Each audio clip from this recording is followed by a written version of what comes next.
ไหนผ่านมาผ่านไปขอนำอีกหนึ่งประเวณีของใต้สืบมาประเวณีของใต้สืบมาตั้งแต่ปู่ย่าสืบกันมาแต่เดิน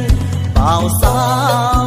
หญิงชายเขาโจกันไปกินตานในวันลาคำไปสุมมาคูบา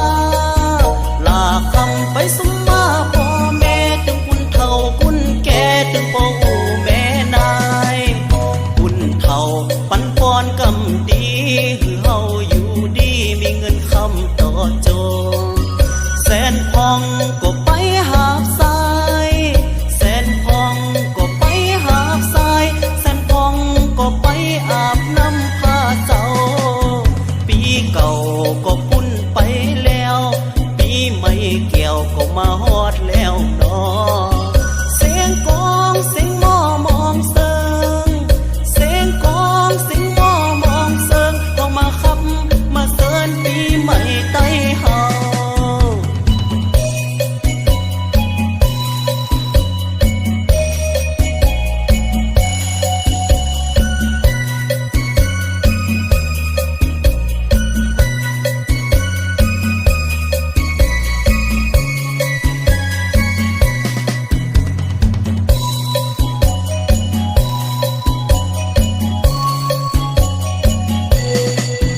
ปีเก่าก็ปุ่นไปแล้วปีใหม่เกี่ยวก็มาฮอดแล้วเนาะ